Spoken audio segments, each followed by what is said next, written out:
Izenzo zamashumi amabili. Sesiphelile isiyaluyalu, uPawulu wababiza abafundi, wabavuselela, wavalelisa, wamuka waya eMakedoniya.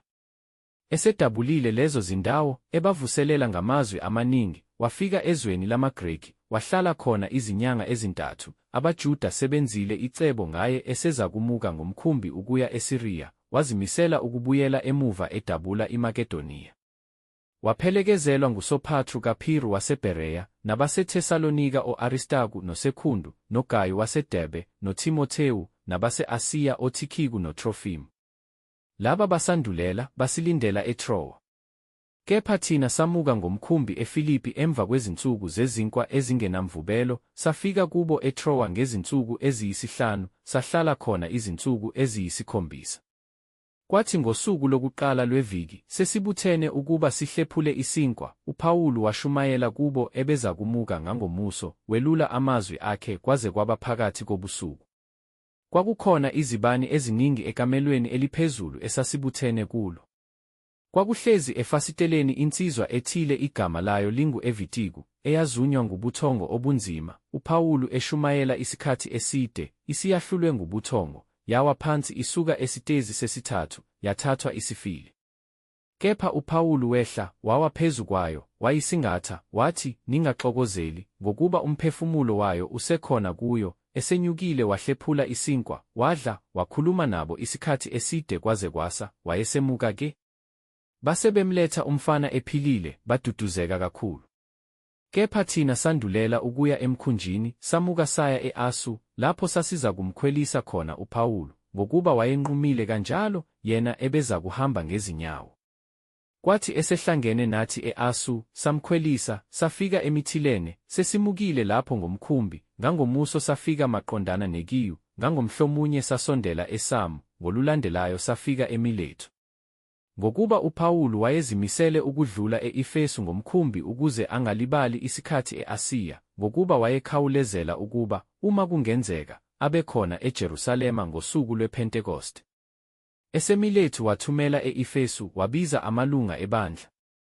Kwathi esefikile kuye, wathi kuwo, "Niyazi nina ukuthi kusukela osukwini lokuqala engafika ngalo e-Asiya nganginjani isikhathi sonke nginani, ngikhonza iNkosi ngakho konke ukuthobeka, nangezinyembezi, nangokulingwa okwangehlela ngamacebo abaJuda, nokuthi angigwemanga ukunitshela okusizayo nokunifundisa phambi kwabantu nakuzo izindlu ngezindlu, ngifakaza kubaJuda nakumaGreki ukuphendukela kuNkulunkulu nokukholwa yiNkosi yethu uJesu.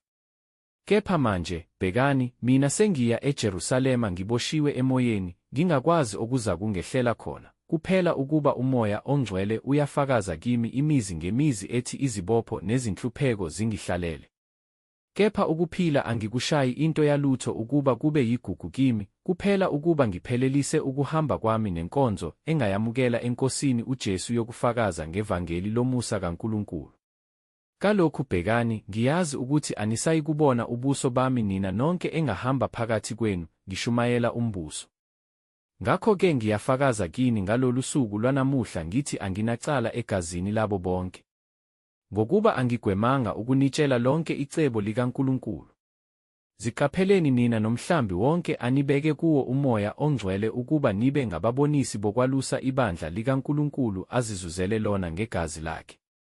Mina ngiyazi ukuthi emva kokumuka kwami kuza kungena kini izimpisi ezihahayo zingawuhawukeli umhlambi, naphakathi kwenu kuza kuvuka amadoda akhuluma okudukisayo, ahunge abafundi ukubalandela. Ngakho lindani, nikhumbule ukuthi ngeminyaka emithathu ubusuku nemini angiyekanga ukuniluleka nonke ngabanye ngezinyembezi. Kalokhu sengiyanibeka eNkosini nasezwini lomusa wayo, yona enamandla okwakha nokwabela ifa phakathi kwabo bonke abangcwelisiweyo. Angifisanga siliva lamuntu, nagolide, nangubo, nina niyazi ukuthi lezi zandla zasebenzela izinswelo zami nezababe nami. Kukho konke ngangikhombisa ukuthi kumelwe ukuba nisize ababuthakathaka ngokusebenza okunje, nikhumbule futhi amazwi eNkosi uJesu ukuba yena wathi, kubusisekile ukupha kunokwamukela. Eseshilo lokho waguqa phansi kanye nabo bonke, wakhuleka. Bakhala kakhulu bonke, bamgona uPawulu ngentamo, bamanga, belusizi kakhulu ngezwi alishilo lokuthi abasayikubona ubuso bakhe. Base bemphelekezela, baya emkhunjini.